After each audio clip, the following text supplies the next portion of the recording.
Ada seorang Arab Badui yang saat itu kemudian masuk menemui Sulaiman bin Abdul Malik, lalu dia berkata, ya wahai Amirul Mukminin, aku akan menyampaikan kepadamu beberapa kalimat, maka renungkanlah meski engkau tidak menyukainya. Sebab di belakangnya ada apa yang engkau juga tidak suka menerimanya. Jika engkau engkau suka jika engkau menerimanya.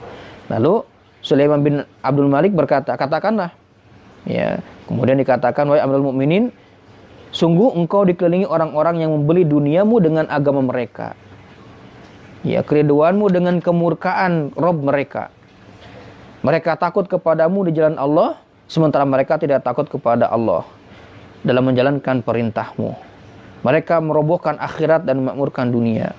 Sampai panjang ya perkataan ini, yang pada akhirnya adalah ya ternyata orang-orang yang disebutkan oleh orang Badui tadi adalah orang-orang yang banyak menggadaikan rasa takutnya, ya hanya yang semestinya kepada Allah, tidak kepada Allah. Dia yang akhirnya kemudian kalau orang sudah tidak takut kepada Allah, dia akan gampang menggadaikan dunianya, ya menggadaikan akhiratnya untuk dunia yang kecil. Jadi salah satu ciri dan tolak ukur kalau manusia tidak takut kepada Allah, siapapun tidak takut kepada Allah, pasti dia itu akan ya menggadaikan akhiratnya untuk dunia yang kecil. Karena bagaimana mungkin jika orang itu hanya takut kepada Allah, dia akan berani menggadaikan, dia akan berani menjual akhirat yang besar demi dunia yang kecil. Gitu. Ya, dia berpaling dari Allah untuk mencari keridhaan manusia. Dia berpaling untuk mencari ridha Allah demi ridha manusia. Berarti kalau orang demikian, itu sudah tidak punya rasa takut kepada Allah. Dia takutnya kepada dunia. Dan sebagaimana yang baginda Rasul mulia sallallahu alaihi wasallam sampaikan, itu juga bagian dari wahan. Ya, karena kalau orang sudah wahan, nah itu sudah tidak lagi takut kepada Allah, takutnya dunia, takut gak dapat jabatan, takut dimusuhi, takut dipersekusi, takut dikriminalisasi. Tapi kalau orang takutnya hanya kepada Allah, yang lain itu kecil. Imam Malik saja sampai berani mengambil resiko disiksa hanya demi menyampaikan satu kebenaran yang tidak disukai oleh pemimpin saat itu. Demikian juga Imam Ahmad bin Hambal. Demikian juga imam-imam yang lain pernah merasakan ya bagaimana mereka mesti berhadapan dengan rasa pedih ya meskipun mereka dalam rangka menyampaikan kebenaran.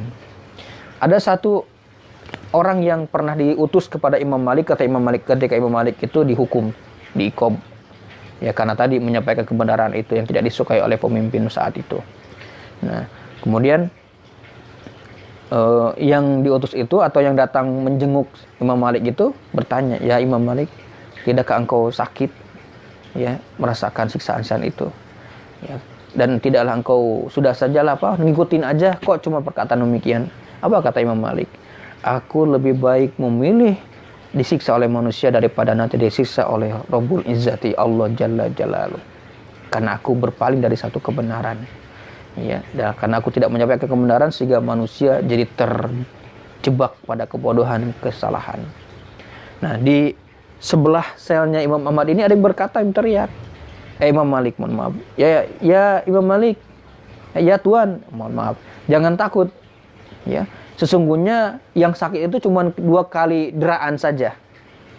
Jadi kalau disiksa zaman dulu, kata orang-orang narapidana, bukan narapidana, kata orang yang diikob tadi itu, sesungguhnya yang sakit itu cuma 2 kali cambukan, deraan. Dek. Nah, yang berikutnya nggak tahu melayang di mana. Itu bisa 2 kemungkinan, bisa karena pingsan, nggak ngerasa lagi. Karena ketika pingsan kan disiksa gimana pun udah nggak ngerasa. Pas bangun baru kerasa gitu. Jadi jangan takut gitu. Masya Allah. Nah, seketika Imam Malik itu langsung berani lagi. Wah, kan cuma 2 kali kok. Karena yang lain merasakan begitu. Kisah yang masyhur juga ya, kisah ya al-alamah al-qadi Syekh Taqiyuddin An-Nabhani disiksa. Tetapi beliau tidak merintih sedikit pun, Masya Allah. Karena takutnya ternyata hanya kepada Allah, dan sakitnya sudah sudah terkalahkan dengan sakit kalau nanti khawatir sakitnya nanti di yaumil akhir disiksa oleh Allah Ta'ala. Masya Allah. Begitulah orang-orang wali-wali Allah Ta'ala. Begitulah orang-orang yang mulia di hadapan Allah Ta'ala. Orang-orang yang punya takut yang tinggi kepada Allah Ta'ala ya. Nah, kita patut dan mesti bahkan wajib ya, mengikuti jejak-jejak mereka agar kita juga mulia di hadapan Allah Ta'ala. Jangan takut. Kalau kita tidak takut kepada Allah, maka Allah tidak akan bisa menjamin apapun pada kita. Tak ada yang mampu menjamin satu pun ya kepada kita. Memiliki apapun tak akan bisa memberikan manfaat, sebagaimana perkataan Imam Hasan Al-Basri dan Fudail bin Iyad. Ya. Nah, radhiyallahu anhuma. Jadi ikhwatal ahibba wa asdiqal aizza rahmatullahi alaikum. Takut kepada Allah itu luar biasa pentingnya. Kalau level takut kita kepada Allah tinggi, siksaan sebesar apapun, ancaman sehebat apapun, insya Allah nggak akan bergeming kita ini. Kalau kita istiqomah menyampaikan kebenaran, amar ma'ruf nahi mungkar, ya, termasuk juga menyampaikan kebenaran di depan pemimpin yang zalim, yang jair, imamun jairun, wa nasohahu, wa qatalahu, lalu dia menyampaikan nasihat dan terbunuh, insya Allah. Meskipun terbunuh, kita berani menyampaikan kebenaran karena Allah Ta'ala, insya Allah kita dapat sayyidus syuhada, seperti panglimanya para syuhada, seperti Sayyidina Hamzah bin Abdul Muttalib, Masya Allah. Ada ya.